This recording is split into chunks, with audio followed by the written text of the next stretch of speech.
స్కూల్లో టీచర్ అయినప్పటికీ ఇప్పుడు మాత్రం నేను అది కాదు కదా. చాలా ఒక రకమైనటువంటి కలుగుతుంది. సరే, ఏదేమైనప్పటికీ ప్రభు మనకి ఇచ్చినటువంటి అవకాశాన్ని మనం సద్వినియోగం చేసుకోవాలి కదా. ఈ దినం దేవుడు మనల్ని ఎంతగానో బ్లెస్ చేశారని నేను నమ్ముచున్నాను. మరి ఈ దినం ప్రభు మందిరంలో మనందరం గడపడం అంటే అది మామూలు విషయం కాదు కదా. ఎంతోమందికి ధన్యత లేదు, దేవుడు మనకి ఇచ్చారు. ఆనంద బట్టి దేవుడికి మనందరం వందనాలు చెప్తాం. ఈరోజు ఈ యొక్క స్త్రీల పరిచర్యలు అక్క మన సండే రోజు నాకు చెప్పడం జరిగింది. అక్క మీకు హాలిడేస్ కదా, మరి మీకు అవకాశం ఉంటే చూడండి అక్క స్త్రీల పరిచర్యలు అన్నారు. కానీ నేను అంత కాన్ఫిడెన్స్గా అట్టి మాట ఇవ్వలేదు. నేను కూడా అంత కాన్ఫిడెన్స్గా స్త్రీల పరిచర్యలో వాడబడతాను అనేటటువంటి ధైర్యం నాకు కూడా కలగలేదు. ఎందుకంటే ప్రభువు గురించినటువంటి అవగాహనలో మనం వర్ధిల్లి ఆయన సన్నిధిలో మనం నిలబడినప్పుడు అది ఎంతో ఫలభరితంగా ఉంటుంది. సో దాని విషయంలో నేను ఆలోచన చేస్తున్నాను అన్నమాట. ప్రభువా, నీ గురించి నేను ఎంత అవగాహన చేసుకుంటున్నాను, నీ గురించినటువంటి జ్ఞానం లేకుండా నీ మాటలు చెప్పడం, ప్రభువు మాటలు, ఇది మామూలు మాట కాదు, నీ మాట కాదు, నా మాట కాదు, ప్రభువు మాట మనం ఇక్కడ నిలబడి చెప్పేటప్పుడు అది సామాన్యమైన విషయం కాదు. కాబట్టి దాని యాంగిల్లో నేను ఆలోచన చేసి నేను కొంచెం భయపడుతూ ఉన్నాను అనమాట. సో ఆ రోజు ఇంటికి వెళ్ళిన వెంటనే ఆ రోజు నేను మన సండే రోజు పరిచర్యలో కింద ఉండకుండా బైబిల్ స్టడీకి వెళ్ళి కూర్చున్నాను అనమాట. సండే స్కూల్లో ఉన్నాను అనమాట, పిల్లల దగ్గర. సో నేను పిల్లల దగ్గర నుంచి నేనేం నేర్చుకోవాలి, ఫస్ట్ అక్కడి నుంచి నేను నేర్చుకోవాలి, చిన్న పిల్లల దగ్గర నుంచి నేను నేర్చుకోవాలి అనే ఆలోచనతో నేను అక్కడికి వెళ్ళడం జరిగింది. అసలు పాస్టర్క చిన్నపిల్లల మధ్య జరుగుతున్నటువంటి ఆ పరిచర్యలో తను ఎంతగా లీనమైపోయి వాళ్ళతో ఇంటరాక్ట్ అయిపోయి ఆ యాక్షన్ సాంగ్స్ అవన్నీ చేస్తుంటే ఒక చిన్న పిల్లలాగా అసలు చాలా హ్యాపీ అనిపించింది నాకు. అమ్మో, నేను దీన్ని కూడా అడగడానికి కాదేమో అనిపించింది నాకు అక్కడికి వెళ్ళి చూసిన తర్వాత. సరే, ఏదేమైనప్పటికీ అయిపోయిన తర్వాత అక్కడ నాకు చెప్పడం, నేను ఇంటికి వెళ్ళిన తర్వాత నేను ఫస్ట్ ఏం చేశానంటే వెళ్ళగానే మనది యూట్యూబ్ ఛానల్లో అన్నది మెసేజ్ వస్తుంది కదా, నేను బల్ల అక్కడే తీసుకున్నాను అనమాట. బల్ల తీసుకున్నాను కానీ ఏం చెక్ చేసుకోవాలి, ఎలా నేను దేవుని మాటలు వినకుండా నేను బల్ల తీసుకున్నా పైన అయితే అని చెప్పి ఇంటికి వెళ్ళగానే ఫస్ట్ అన్న వాక్యం వినాలని చెప్పి అది చూస్తే అన్న వాక్యం అంత అప్లోడ్ చేయలేదు. సో నేను ఏం చేశానంటే వెంటనే వేరే ఒక మెసేజ్ నేను వింటా ఉంటాను అనమాట, హైదరాబాద్ వాళ్ళది.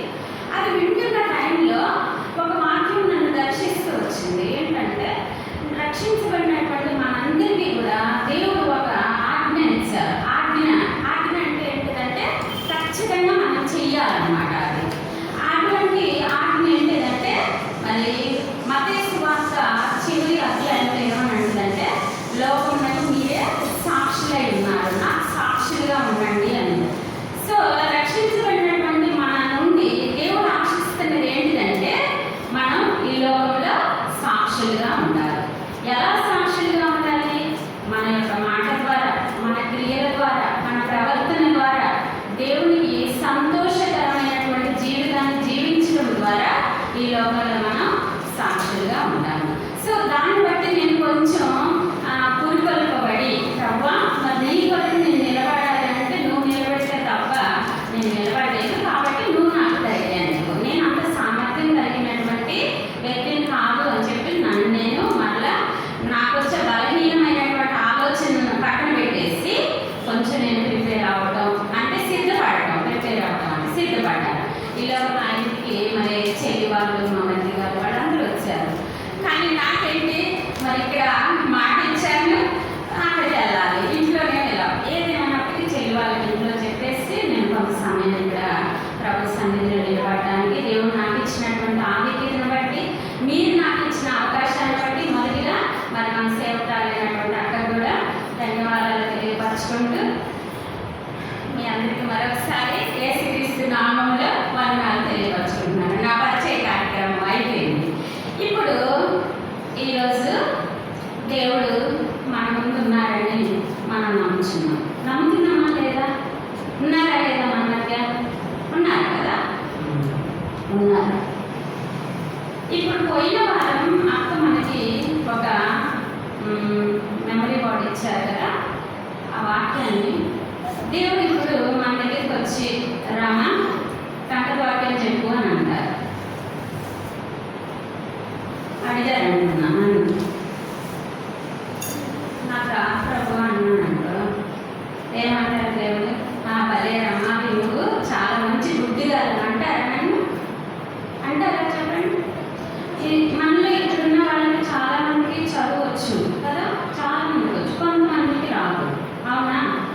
రాని వాళ్ళలో ఒక అక్క ఆదర్శవంతమైన అక్క దేవుడు అక్క కదా, అది చాలా సంతోషకరమైన విషయం.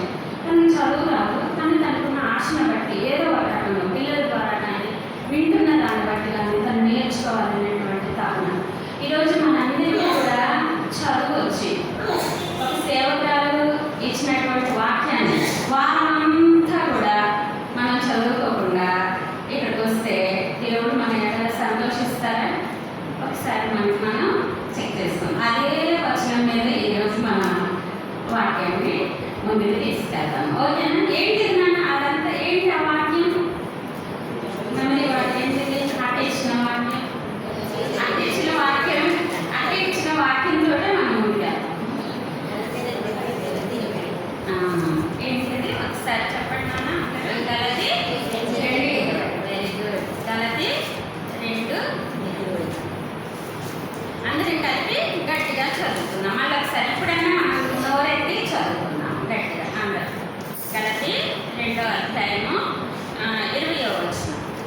నేను క్రీస్తులో కూడా సిలువ వేయబడి ఉన్నాను, ఇకను జీవించువాడని నేను కాను, క్రీస్తే నా యందు జీవించుచున్నాడు. నేను ఇప్పుడు శరీరమందు జీవించుచున్న జీవితము నన్ను ప్రేమించి నా కొరకు తన్ను తాను అప్పగించుకొనిన దేవుని కుమారుని యందలి విశ్వాసము వలన జీవించుచున్నాను. చిన్న ప్రేయర్ చేసుకున్నాం. ప్రేమగల తండ్రి, పరిశుద్ధుడు అయిన దేవా, ఈ ఘనమైన నామాన్ని బట్టి మిమ్మల్ని స్తుతిస్తున్నాను.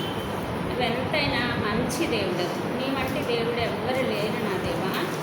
నా తండ్రి, మేము పాపంలో దేవా భయంకరమైనటువంటి దుస్థితిలో ఉండి ఈ లోకంలో ఇష్టానుసారమైనటువంటి జీవితాన్ని జీవిస్తూ నీ ప్రేమను గుర్తెరగలేనటువంటి పరిస్థితిలో మేము ఉన్నప్పుడు మా ఎడల నీ జాలి, నీ కనికరం, నీ దయను చూపించి మమ్మల్ని రక్షించడానికి ఇష్టపడ్డ తండ్రివి. అందుకే నీకు వందనాలు తెలియపరచుకుంటున్నాను దేవా. కాలం పరిపూర్ణమైనప్పుడు నీ ప్రియకుమారుడైనటువంటి యేసుక్రీస్తు వారిని లోకానికి పంపించి క్రీస్తు వారు చేసినటువంటి ఆ శిలువ బలియాగం ద్వారా మమ్మల్ని రక్షించారు తండ్రి. ఎంతో గొప్ప రక్షణకి అర్హులంగా మమ్మల్ని చేసినందుకే నీకు వందనాలు తెలియపరచుకుంటున్నాను. ఈ యొక్క లేఖన భాగం నా దేవా మీది, మీ మాటని మేము ఏ రీతిగా అర్థం చేసుకోవాలో మా అనుభవంలోనికి తీసుకురండి దేవా. నేనైతే ఎందుకు మరి యోగ్యురాలని కాదు, కేవలం నీ యొక్క శక్తి, నీ బలము చేత మీరు ఇచ్చినటువంటి వాగ్దానాన్ని బట్టి ధైర్యంగా నిలబడగలుగుతున్నాను. నా ద్వారా మాకు కావలసినటువంటి నీ శ్రేష్టమైనటువంటి ఆలోచనని మీరు మాకు దయచేయమని దేవా, నీ కొరకే ఈ లోకంలో జీవించేటటువంటి ఆ కృపా సాధనాలుగా మా అందరినీ కూడా వాడుకుంటూ రావాల్సిందిగా చేరువచ్చినటువంటి ప్రియ బిడ్డలందరిని బట్టి నీకెంతో వందనాలు తెలియపరచుకుంటూ నన్ను నీ సిలువ చాటును మరుగుపరుచుకొని నీ సిలువ సువార్తను ప్రభు చక్కగా నేను ధైర్యంగా చెప్పగలుగుటకు నాకు కూడా కావలసినటువంటి ఆ బలమును, శక్తిని, సామర్థ్యమును, జ్ఞానమును అనుగ్రహించి మీరే సహాయం చేస్తూ రావాల్సిందిగా యేసుక్రీస్తు వారి అత్యున్నతమైన నామంలో ప్రార్థించి స్తుతించి అడిగి వేడుకుంటున్నాను తండ్రి. ఆమేన్.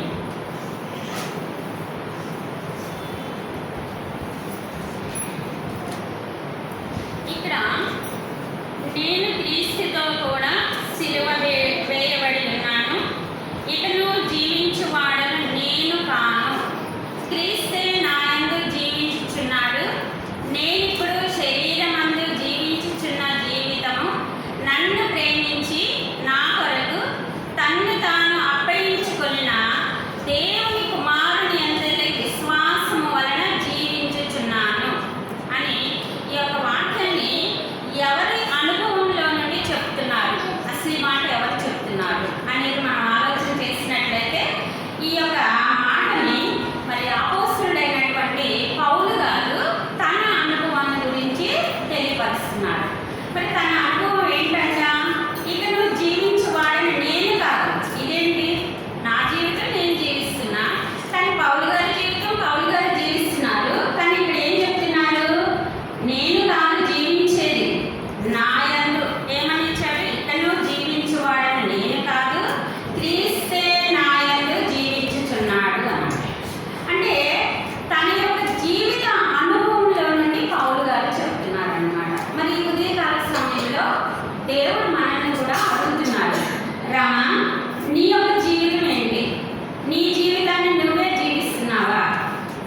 నీలో నేనున్నానా, నన్ను కలిగి నువ్వు జీవిస్తున్నావా అనేది దేవుడు ప్రశ్నిస్తున్నాడు.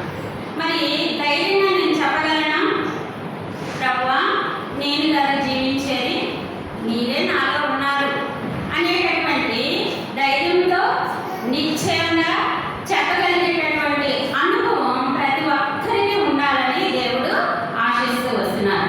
ఇది ఎంత విధానంలో ప్రభువుతో మనకు ఉన్నటువంటి ఆ అనుభవం, ఆ అనుబంధం, ఆ సహవాసం ఉన్నప్పుడే ఈ మాటను మనం ధైర్యంగా చెప్పగలము. సో దేవుడు ప్రతి వారి నుండి, ఇక్కడికి వచ్చినటువంటి ప్రతి వారి నుండి దేవుడు ఏం ఆశిస్తున్నారు? నా జీవితం, నా జీవితం, నా జీవితం అంటే రాగారు దేవుని యొక్క జీవితం, క్రీస్తు జీవితం. క్రీస్తు జీవితం అంటే ఎలా ఉంటుంది అనేది మనం ఆలోచన చేయాలి. క్రీస్తు వారు మనలో ఉన్నప్పుడు మన యొక్క జీవిత విధానం ఎలా ఉండాలి? ఎలా ఉండాలి?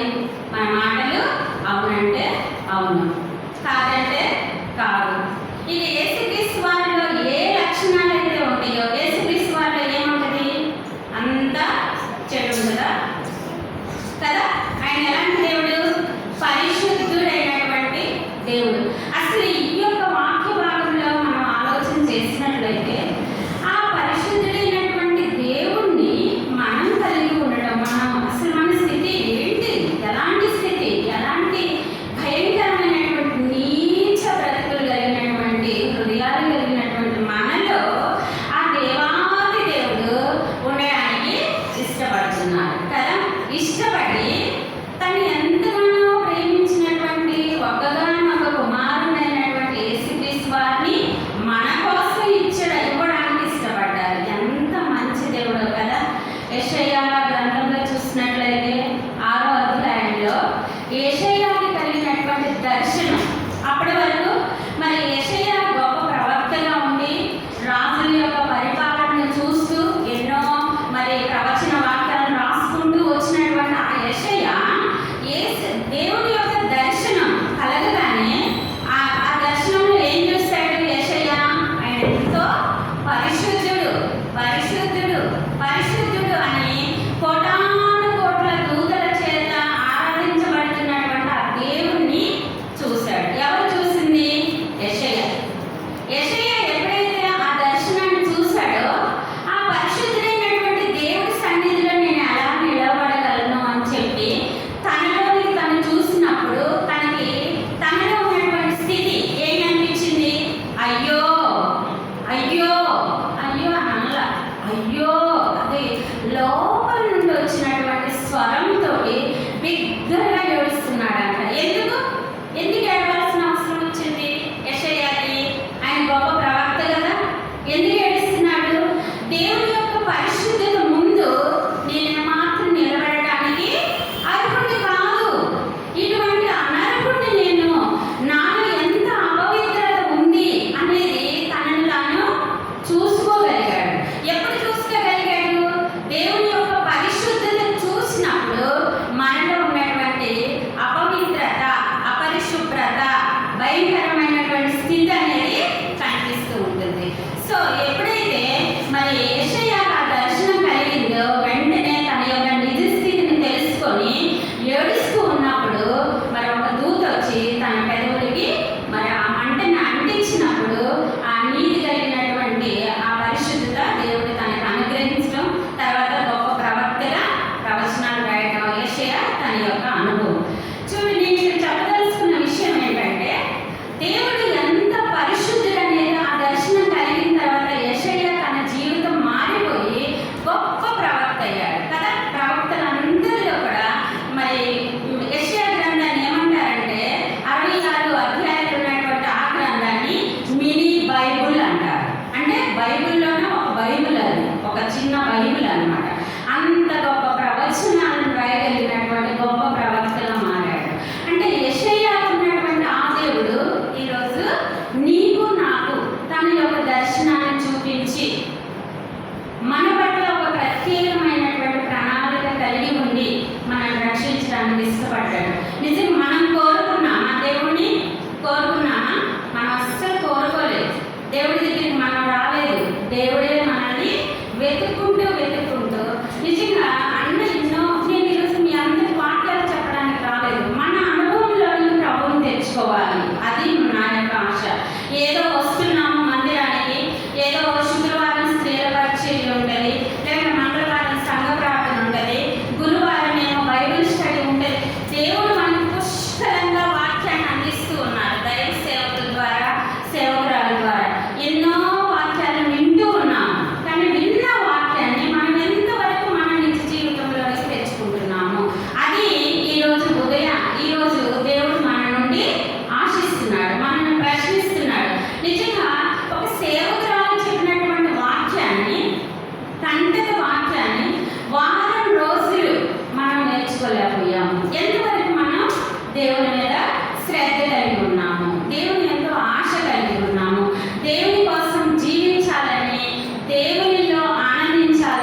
వాక్యాన్ని మరి అంతక వాక్యాన్ని ఖచ్చితంగా మనం చదువుకొని మందిరానికి రావాలని దేవుడు కోరుకుంటూ వస్తున్నాడు.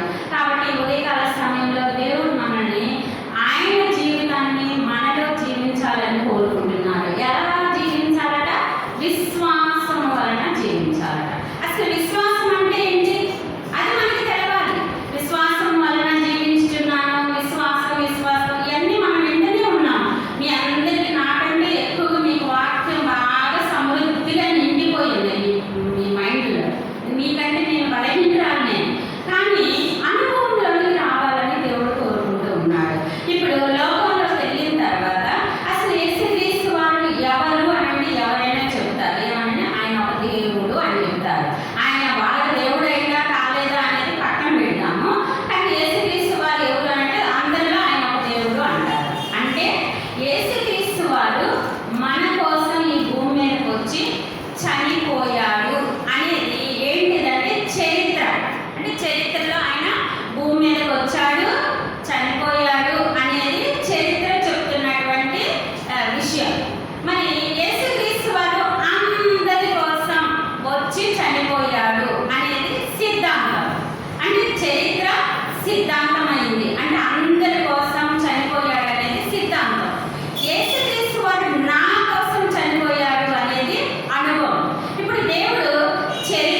కలిగినట్లు నోటితో ఒప్పుకొనము.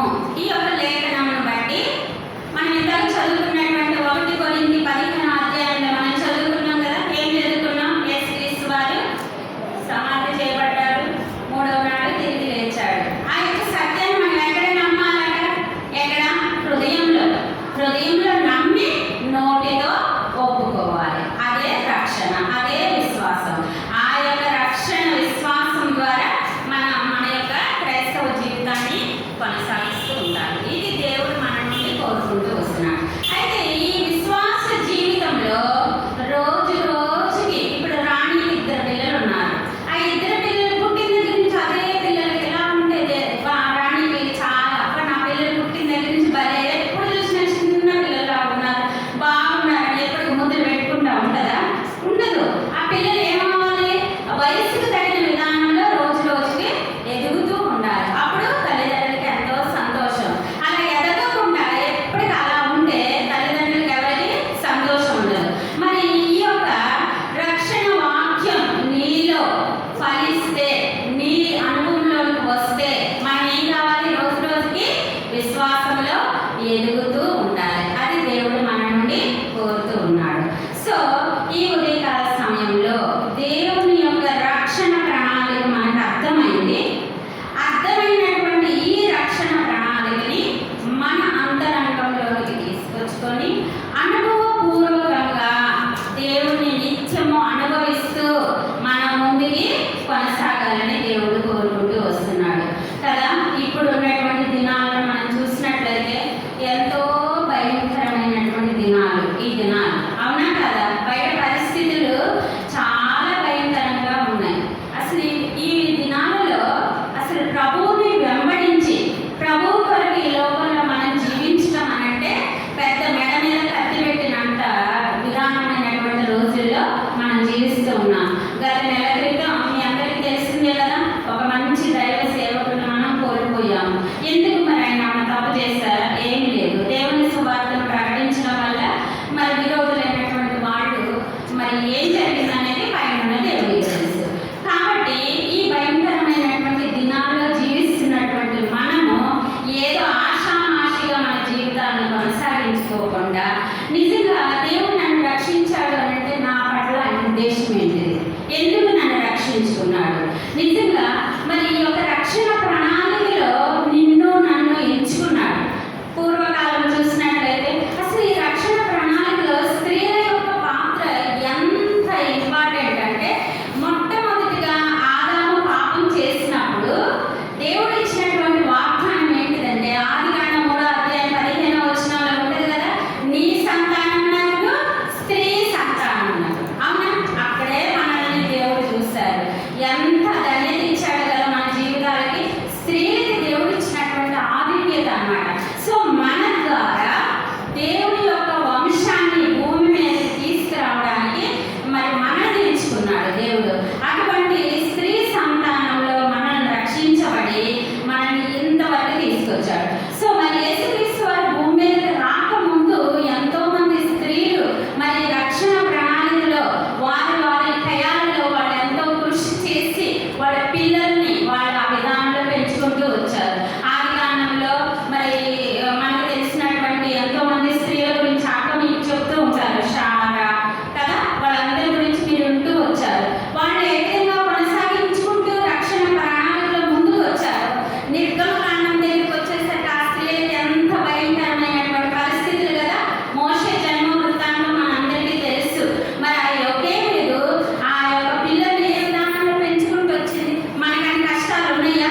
నీ యొక్క రక్షణ ప్రణాళికలో నేను కూడా ఉండాలని ఎంతో గొప్ప బాధ్యతని నా జీవితంలో నిలిచాడు. నేను ఎలా జీవించాలి నీ కొరకు అనేది మనం దేవుడి దగ్గర అడగాలి. అప్పుడు దేవుడు నిన్ను నన్ను అందరినీ బలమైనటువంటి సాధనాలుగా వాడుకుంటూ వస్తారు. సో మొదటిగా ఆ ఆశ మనకు ఉండాలి. మంచి స్త్రీల సైన్యంగా, శిలువ సైన్యంగా కదా, నన్ను వెంబడించగోరు వారికి ఎవరైనా తనని తాను ఉపేక్షించుకొని తన శిలువను ఎత్తుకొని నన్ను వెంబడించమని అంటున్నారు కదా. మరి మనకి చూసినట్లయితే ఎప్పుడు మన కుటుంబ సమస్యలు, మన ఆర్థిక భారాలు, మన కలుగు సమస్యలు, ఇంకా ఏదో సమస్యలు, వాటిని మనం వేలాడబడుతున్నాం కదా కదా. ఇవి చిన్న చిన్న పోరాటాలు. మొదటిగా దేవుడు ఏమని చెప్తున్నాడు? మొదట నా నీతిని, నా రాజ్యాన్ని వెతకండి, నేను మీ గురించి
నిజంగా పౌలు గారు ఎంత ధైర్యంగా చెప్తున్నారో కదా, ఆ ధైర్యం నీకు నాకు పుట్టాలి కదా. దేవుని వాక్యం ఏమని చెప్తుంది? మన యొక్క భక్తి మనకి ధైర్యాన్ని కలిగిస్తుంది. మరి నువ్వు నేను చేసేటటువంటి భక్తి మనకి ధైర్యాన్ని పుట్టిస్తుందా? దయచేసి ఆ ధైర్యం మన జీవితంలో లేదు అని అంటే మనం ప్రభు పాదాల దగ్గర గడపడలేదు. సో ఈ ఉదయకాల సమయంలో చేరవచ్చినటువంటి మీ అందరితోటి నాతోటి దేవుడు మన నుండి ఏం ఆశిస్తున్నాడని అంటే పరిశుద్ధమైనటువంటి జీవితం, పవిత్రమైనటువంటి జీవితం. ఆ పరిశుద్ధమైనటువంటి జీవితం ద్వారా ఈ లోకంలో మనం ప్రభు కోసం జీవించాలని దేవుడు కోరుకుంటూ వస్తున్నాడు. కాబట్టి మన యొక్క కుటుంబ జీవితాల్లో ఎన్నో సమస్యలు, రక్షణ అనుభవం లేనటువంటి మన పిల్లల ద్వారా ఎంతో సమస్య కదా. మరి మన స్త్రీలంగా మన మందిరాలకు వస్తే యజమానులు మందిరానికి రానటువంటి యజమానులు ఎంతో మంది ఉన్నారు కదా. మరి వాళ్ళందరి కోసం మనం ఎంతో కన్నీటితోటి ప్రార్థన చేయాలి. అందుకని దేవుడు ఏమంటున్నాడు? యెరూషలేము కుమార్తెలారా, నా కోసం ప్రలాపించే స్త్రీలు, విలపించే స్త్రీలు, ఏడ్చే స్త్రీలు. అందుకని దేవుడు ఆ శిలువలో మరి ఆ శిలువను మోస్తూ వెళ్తున్నప్పుడు కూడా అనేక మంది స్త్రీలు ఆయన వెంబడిస్తున్నప్పుడు దేవుడు ఏమని మాట్లాడారు? నా కోసం కాదు, మీకోసం. చెప్పండి, మీకోసం. ఎవరి కోసం ఏడమన్నాడు? మన పిల్లల కోసం ఏడమన్నాడు కదా. మరి ఏడుస్తున్నామా? నిజంగా ఇవాళ మన పిల్లల పరిస్థితులు ఎలా ఉన్నాయి? అందరూ లోకంలోనే ఉన్నారు. కొంతమంది పిల్లలు రక్షించబడ్డారు, వాళ్ళ బట్టి ప్రభుకి ఎంతో వందనాలు కదా. ఇంకా మన సంఘంలో బయట అనేక మంది యవనస్తులు నశించిపోయి ఎంతో, మన పిల్లలు కూడా చాలా మంది ప్రభువులో లేకుండానే ఏదో మందిరాలకు వస్తున్నారు, వెళ్తున్నారు యవన బిడ్డలు. మరి ఇలా బయట పరిస్థితులు చూస్తే భయంకరమైనటువంటి మరి శత్రువు తన సమయం బహు కొద్దిగా ఉండదని ఎంతో భయంకరమైనటువంటి పనులు యవన బిడ్డల చేత చేపిస్తూ వస్తున్నారు. మరి ఆ యవన బిడ్డలను మనం ప్రభు దగ్గరికి తీసుకురావాలి. వాళ్ళు దేవుని పనిలో వాళ్ళు ఉపయోగపడాలి. మరి దానికోసం మనం ఎంతవరకు విలపించే స్త్రీలంగా ఉన్నాము, ఎంతవరకు ఏడ్చే స్త్రీలంగా ఉన్నాము, ఎంతవరకు ప్రార్థించే స్త్రీలంగా ఉన్నాము, మన భర్తల వరకు ఎంతవరకు అంగలార్చే స్త్రీలంగా ఉన్నాము. దేవుడు ఈ ఉదయకాల సమయంలో నీ నుండి నా నుండి కోరుతున్నారు. ఈ యొక్క వాక్య భాగం మన జీవితంలో అనుభవంలోనికి రావాలని కోరుకుంటూ వస్తున్నారు. కాబట్టి మరి చేరవచ్చిన మీ అందరికీ దేవుడు వేస్తున్నటువంటి ప్రశ్న, ఈ యొక్క అనుభవం నీకుందా? ఈ అనుభవంలోకి నువ్వు రావాలి అని దేవుడు కోరుకుంటూ వస్తున్నారు. మరి ఈ మాటలు దేవుడు మన ఇంటిలో దీవించి ఆశీర్వదించిన గాక. ఇచ్చినటువంటి అవకాశాన్ని